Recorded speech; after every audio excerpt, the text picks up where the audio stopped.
Welcome YouTube to another D&D Fridays. Today we'll be talking about feats and just all about what type of special effects that they can really offer within the whole D&D world. Now, before we get into that, don't forget definitely hit that subscribe button down below. I mean, good grief, I need a speaking feat. Also, hit that notification bell to really let yourself know whenever new videos come out, and definitely typing down below on in the comments, depending on what type of feats that you like and what your thoughts are on some of the different feats and that type of stuff. Without further ado, let's continue and dive into the world of feats. Yep. Next up is the linguist. Increase your intelligence by +1. You learn 3 languages of your choice, and you can create written ciphers. Others can't decipher that code unless you teach them, or they succeed on an intelligence check, which is 8 plus your intelligence plus your proficiency, or they use magic to decipher. I think this is one of those situationally good feats. If you're in a heavy RP mystery type of campaign, like maybe the Candlekeep Mysteries or something like that.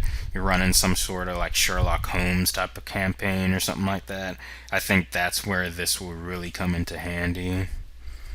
Yeah. Nope. Agree with that assessment. I think this is again very campaign dependent and situational at best.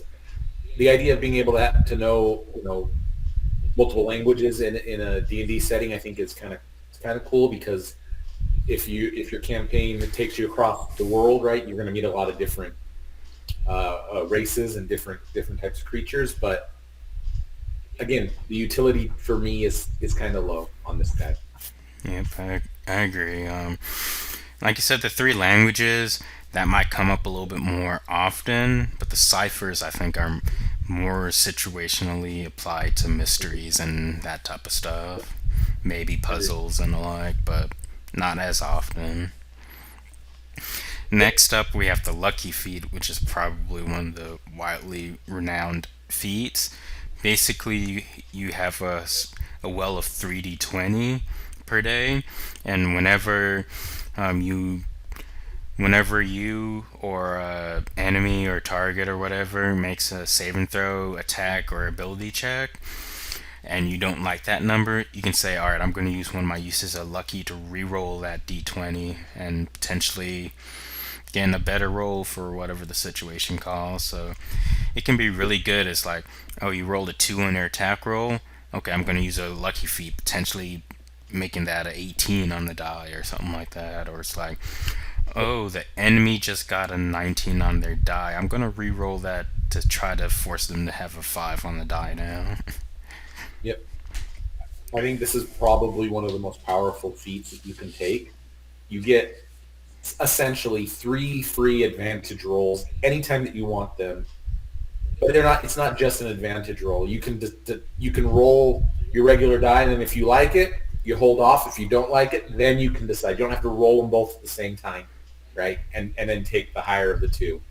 You can decide whether or not you want to keep that or not. So I think this is extremely useful. I think any party member in the campaign can utilize this. Um, I think it's overall just a good feat. Agreed. Next up, we have Mage Slayer. Basically, whenever somebody within 5 feet of you casts a spell, you can use your reaction to make a melee weapon attack against that creature.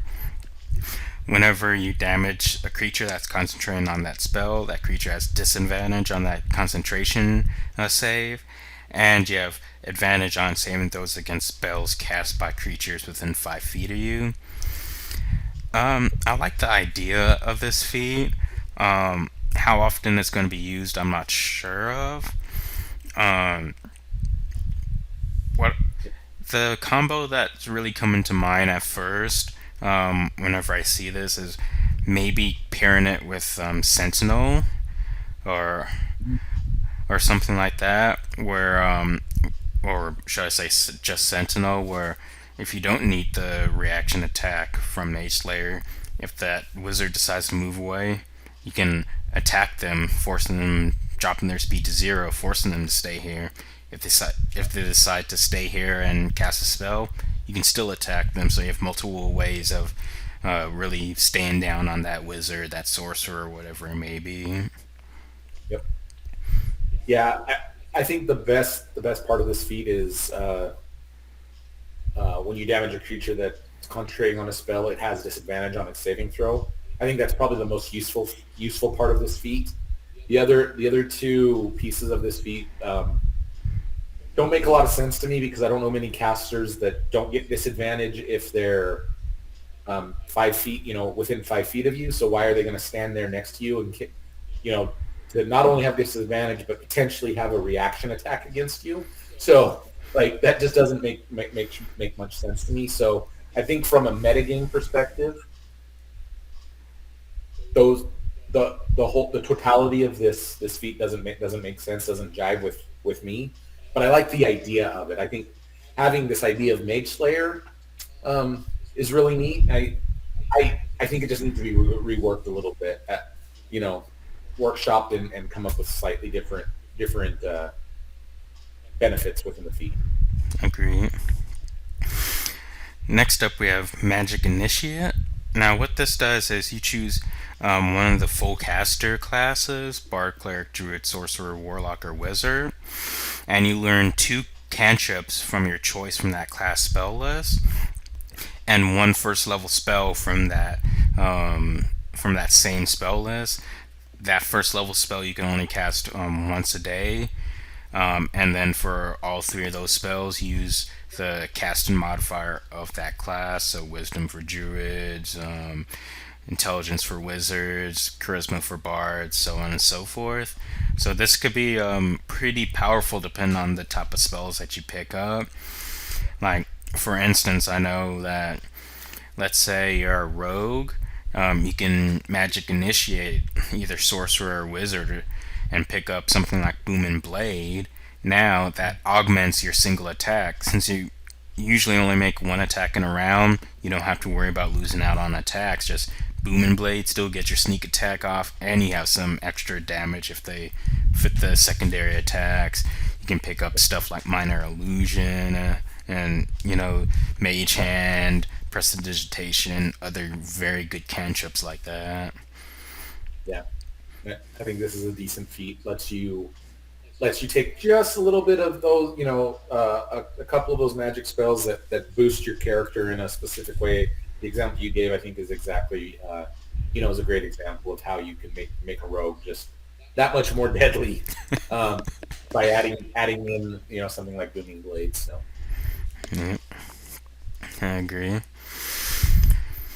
And if you want to be a added optimizer, you can always say, all right, I'm going to go rogue, magic initiate, pick up booming blade and minor illusion as my cantrips. First turn, minor illusion, create a crate or a rock or something like that, and I'm going to kind of in action hide behind that rock. Since until somebody investigates that illusion, it's kind of sort of like a real thing, so you can hide behind it. Yeah, as long as they don't see you go behind it, sure. Yep, but I do have to forewarn GMs. I'm sorry for adding potential optimizers to your group if they did not know about that combination before. Next up, we have Martial Adept. Basically, what this does is you learn 2 maneuvers from the Battlemaster archetype of fighter, and you gain a superiority die, which at this point is a D6, and that die is going to fuel your maneuvers. So that could be good if you're playing some sort of character and you want to take a couple of maneuvers to really help fit into some sort of type of character you're trying to do or whatever. And if you happen to be a Battlemaster already, you basically get 2 more maneuvers on top of everything that you get, as well as an added superiority dice. The good thing that that I've heard before is the superiority dice. If you're already a battle master, this added one will level up when your other superiority dice levels up. So that could be very useful. Yeah, I think this has got a nice little flavor to it. There's a couple of other, the martial classes that can pull this in and add that extra little flavor to their attacks, right? Um, so I think it's a decent feat here that people can use. Yep, I agree. Next up, we have medium armor master. If you're proficient with medium armor, you can pick this up. And what it does is, wearing medium armor doesn't impose disadvantage on your stealth checks if it normally does. And when you're wearing medium armor, you can add up to +3 to it instead of +2 from your dex modifier. Um, so if you, so it can be potentially decent if you're playing some sort of like ranger or something like that, and you're playing like a low level campaign that's not going to get to high levels with your high dex. But other than specific situations like that, like the other sort of feats like this, it's not as great, super great. Yep. Next up, we have one of my favorite feats of all time, the mobile feat. Now, what this does is, first off, it increases your speed by 10 feet. When you take the dash action, difficult terrain doesn't cost extra movement. And whenever you make a melee attack against a creature, regardless of if it hits or miss, you don't provoke opportunity attacks from that creature for the rest of the turn. One of my favorite ways of using this is to slap this onto a monk. Now I have extremely fast movement speed. I can hit multiple creatures, and I'm not taking opportunity attacks from any of them. And now I'm out of their threatened range, and now, depending on how things go, they probably wouldn't be able to catch up to me because I'm Yep. insanely fast now. So now I can go like 10 feet in, punch a few people, move out like 60 feet or whatever. Now they can't catch me. So Yep. I love that hit and run style of monks. And that's Yeah. assuming that they don't fail their stunning strikes. Absolutely right. Yeah, exactly. I think there's some good utility here on this feat. Um, I think it's more geared towards the monk, the rogue, type of characters.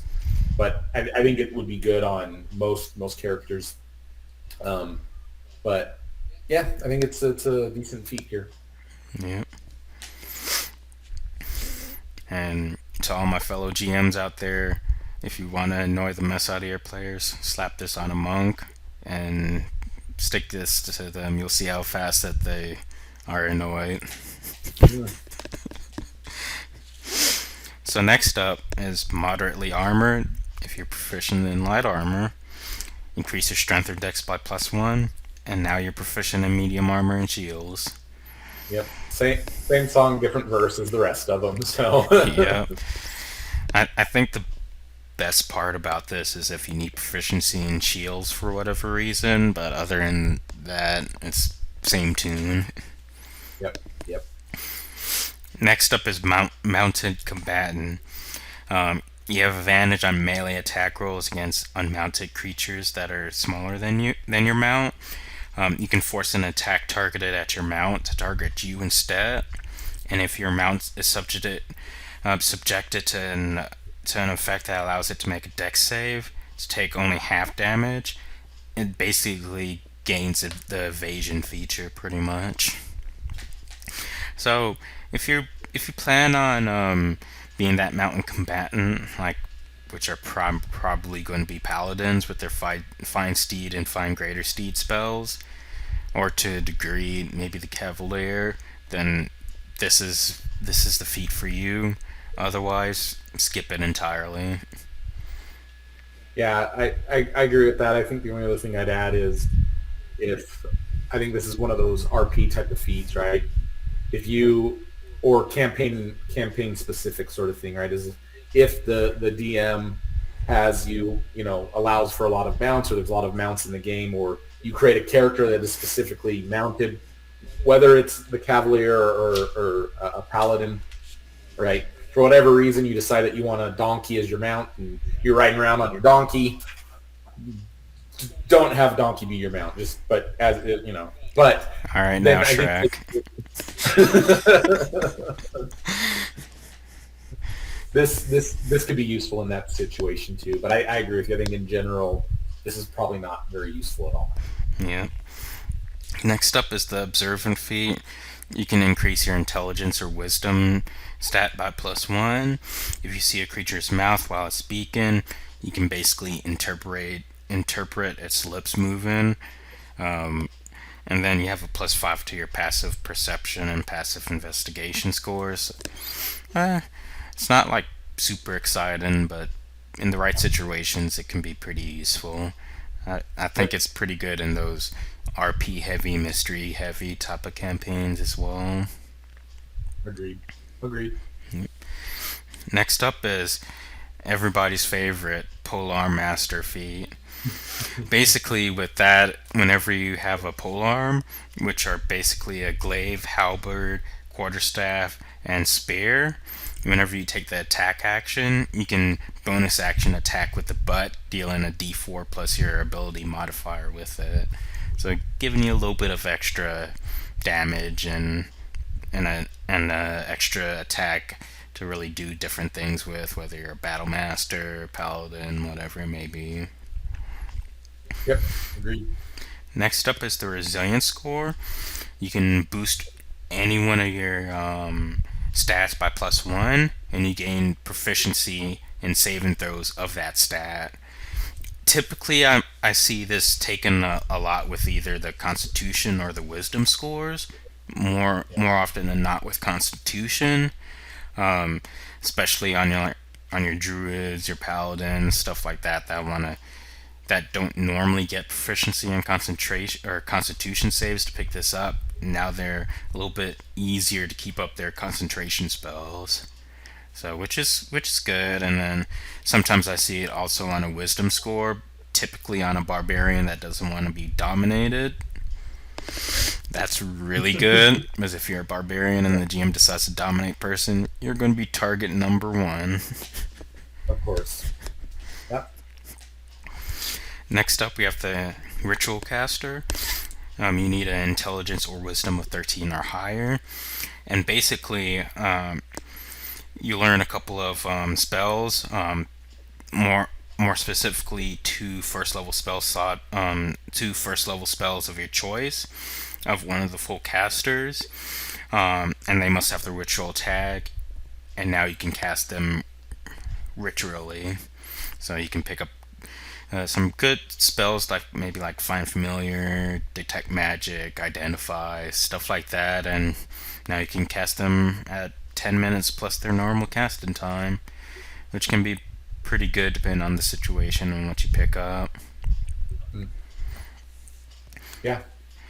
I I think this is good for people that are already full casters and want to take a couple of extra spells from one of the other classes, right? And use them as ritual as a ritual, right? So I, I think it's a good feat for, like I said, for the full casters. But Next up is Savage Attacker. Once per turn, whenever you roll damage for a melee weapon attack, you can reroll the weapon's damage die and use either total. This isn't something that I see a lot, but it could potentially be something decent, um, especially if you're the type of class that's either going to be attacking a lot or you're the crit fishing type of class. So I think those are the two cases where Savage Attacker is pretty good. yeah, I agree. I think there's only a few cases where this is super useful. I think your barbarians, your fighters, right, where you're constantly trying to make sure you're outputting as much damage as possible. I also think it's a little bit of that extra flavor for your character. I don't necessarily want to say it's an RP feat because you're not really RPing in that point, but it adds that extra flavor to your character saying, it's called Savage Attacker, right? If that's something that you want your character to be known for, is that or that's what you've built into its background, then I think this would fit for that situation. Agreed. Next, we have part two of the Polar Master combination, the lovely feat called Sentinel. Now, what Sentinel does is a few different things. First off, whenever you hit a creature with an opportunity attack, that creature's speed becomes zero for the rest of the turn. So it's really good if you're planning on being that tank or something like that. Creatures provoke opportunity attacks even if they take the disengage action before leaving your reach. And whenever a creature within 5 feet makes an attack against a target other than you, and that target doesn't have this feat, you can basically take a reactionary attack on that target. So that's really good. The Polar Master Sentinel feat is a good combination because one of the things Polar Master allows is an opportunity attack whenever somebody enters your reach. So the typical combo is to become a fighter, slap on a polearm with a 10-foot reach, Polar Master Sentinel. Now you're kiting the enemies around, and they can't get anywhere near your back line because their speed is consistently going to zero. Yep. And if you happen Yeah. to be the Great Weapon Master type of fighter or whatever, this opportunity attack is probably not the attack you want to take that -5 penalty to, as this is the one attack you want to hit. Yeah. I think this is another really, really powerful feat. I think the first benefit you get out of that is where when you take an opportunity attack and you hit, the creature speed becomes zero. I've seen way more often than not where that just screws up somebody's entire plan of trying to kite the PCs, right? The players, versus them trying to versus not, right? So I I think this is a great feat for anybody to take, especially your melee characters, right? But um, I just I think it's right up there in the top probably 4 or 5 feats. Great. Especially when folks can't even disengage from you. Right, They, exactly. if they want to get away, they basically have to teleport or something like that away. Yep, yep. Next up, we have Shield Master. Um, you have to be wearing wielding a shield to get any of the effects of this. But if you are, and you take the attack action on your turn, you can use a bonus action to shove a creature within 5 feet of you with your shield, which could be useful. If you're if you aren't incapacitated, you can add your shield's AC to any Dex saving throw against some spells and magical effects, which is useful. Yep. And if you're subjected to an effect that allows you to make a Dex save, um, you can use your reaction to take no damage if you succeed on the save and throw. So it's kind of like a little mini pseudo evasion feat. Yep. I, I agree. I think this is again another character specific sort of feat, right? You're basically going to be a cleric or maybe a paladin, that takes this, but I think it has some use if you're in that, if that is the way that you build your character. Yeah. Like if you're building Captain America, pick this up. Next up is the skilled feat. You gain proficiency in any combination of 3 skills or tools of your choice. It it's useful. It's definitely useful, but I think it's situational, depending on what direction you're taking your character. And if you're trying to make the skill monkier of character, go in some levels of rogue, bard, and knowledge domain cleric. With this feat, allows you to take pretty much all of the skills. The super skill monkey right there. I don't recommend you do that, as you're kind of sort of helping steal the spotlight from everybody else, but to each his own. Sure. I kind of like this feat. I think that it might not be as useful as some of the others, but I think it helps you bolster your character, especially when you get a little bit deep into a campaign and you realize that you are proficient in the couple, the two, maybe three things that the DM constantly is asking for, and you can bolster up your character that way. It kind of helps balance that out a little bit. And Um, and I think it's especially useful for those classes that only allow you to pick up two skills. This can really help. yep, agreed. That is a great point. So, Next up is the Skulker feat. You need at least a 13 dex to pick this up. Basically, if you can try to hide even if you're lightly obscured from a creature. So if there's a little bit of foliage, a little bit of mist, something like that, you can attempt to hide even through those types of stuff. Whenever you're hidden from a creature and miss it with a ranged weapon attack, that attack does not reveal your position, so that's very helpful to keep your pseudo hiddenness from the creature. And dim light doesn't impose disadvantage on your perception check relying on sight, which can be useful, especially if you're like a shadow monk or gloomstalker ranger or something like that, and you're doing some sort of like scouting ahead or something like that. I think skulker is a pretty good feat to have. yeah. Again, I go, to the rogue or the ranger picking this thing up. Um, I don't really see any other characters, using this, but again, you never know when it might be useful. So, Yeah. Next up, we have spell sniper. Just like magic initiate, you need to be able to cast at least one spell to pick this up. And whenever you do this, you get a couple of different things.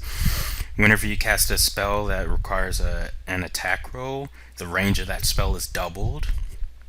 Your ranged attacks ignore half cover and three quarters cover.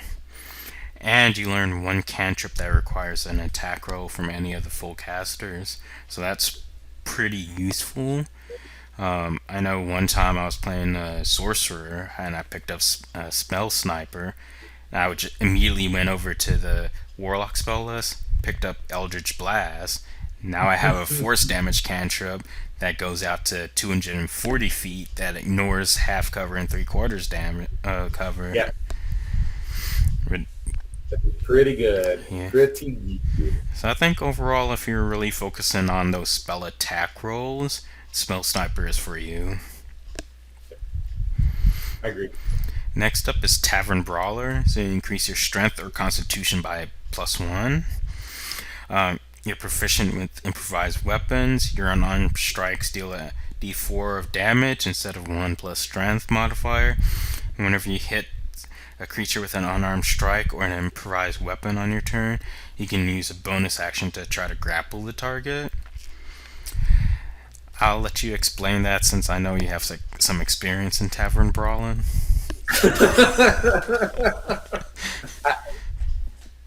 Honestly, I'm not a big fan of this feat. Uh, uh, I did take it on one of my characters, and it was a mistake. This to me just looks like it's grappler plus plus, right? It almost lets you do the grapple thing. It's not as specific as the grappler feat, and it gives you a few extra bonuses. But again, I think it is very character specific. If you want your character to have been the bar fighter, right? And once you want to be able to throw tables and chairs and glasses or rock, whatever you might be finding around, then I think that adds that flavor and that spice to your character. But from a usability perspective and a utility perspective, I think it leaves a lot to be desired, to be completely honest. Yeah. Like from what I've seen, I saw one person picked it up when I was playing in a Descent into Avernus campaign, and he literally used this like once or twice to throw some empty potion bottles. So it's something that just doesn't come up often unless you work with your GM and your GM consistently incorporates this type of stuff into the campaign. Yeah, I agree. I think if it wasn't just a simple D4 on the unarmed strikes, if it was if there was some extra way to modify that or increase that over time even, then I think this improves this feat a lot. But it being a constant D4 from the first time you pick it up until you never use it again, I think it really hinders this feat, to be honest here. Yeah. Next up, we have the tough feat. This basically adds an extra 2 HP per level, which is really good. So pretty much at level 20, you basically have an extra 40 HP on top of your max HP, which is really good. I think that's one of those really good general feats that anybody can pick up and not be sad about picking up, kind of like the lucky feat. I agree 100%. I think this again is probably in the top 4 or 5 best feats of out of the player's handbook. So yeah, this is a great feat. Yep. Next up, we have another pretty good feat, the Warcaster feat. Of course, you need to be able to cast at least one spell. And what it does is you have advantage on concentration saves. You can perform the somatic components of spells even if your hands are full. And whenever a hostile creature's movements provoke an opportunity attack from you, you can use your reaction to cast a spell against that target, as long as that spell has a casting time of one action and can only target that creature. So it's pretty good. Usually, most people take it for the advantage on the concentration saves, but the second part, the you don't need a free hand for the somatic component of spells. And that could be very useful if you're playing some sort of magical sword and shield type of thing, like maybe an Eldritch Knight. I can definitely see need in Warcaster. Some paladins would definitely need Warcaster, so on and so forth. Yeah, I think it's a good feat. I really like the fact that you can cast a spell as your reaction. I like that, adding that ability to the spellcaster. So I think that gives, I think the three benefits you get it make round it out really really well. It gives you these advantages and benefits on in different scenarios, which I really really like. I think this is a good feat, a really good feat at the end of the day. Hmm. And the last feat that we have from the PHP is the Weapons Master feat.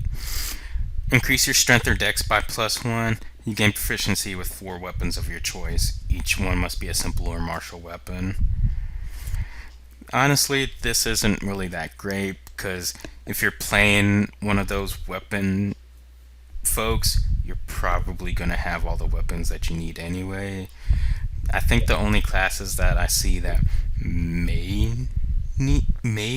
be interested in this is maybe some of the cleric spell subclasses that are more melee oriented but don't get martial weapons proficiency. But I'm not even sure that this would be worth it to take in those instances, as it's probably better to take like resilient constitution or smell sniper or tough or something like that instead. Yeah, I agree. I agree. Yeah, as there's so many It's not. ways to other ways to get that stuff that you need, like multi-class, like taking a level dip in fighter, picking an elf as your race or whatever it may be, or Yeah, or even just working with your GM to say, hey, how much downtime do I need to utilize to become proficient in a longsword or something like that. I think many yeah, DMs would say, yeah, you need to spend maybe like 5 weeks and 200 GP or whatever to become proficient in this weapon. yeah. So, Yeah. I have nothing to add to that, so I agree. yep. So that is all of the feats from the PHP. Overall, I think the probably the most used and best feats probably are Sharpshooter, Great Weapon Master, Polearm Master, Sentinel, Resilience, and the Tough feat. I think the And lucky. and Lucky. I th- and I guess maybe a case can be made for alert or mobile. I would say those two are honorable mentions, but the other seven I think are typically the consensus of the seven best feats from the PHP, with those with alert and mobile as the two honorable mentions. Um, and then there's a lot of good situational feats, and there's some other feats that we would definitely not recommend. But overall, as always, play what seems to be fun and works well for your campaign and Yep. everything. And Yep. Yep. and we will definitely cover Tasha's and Xanathar's feats in another video. And until then, keep y'all's lives geeky. Bye, everyone.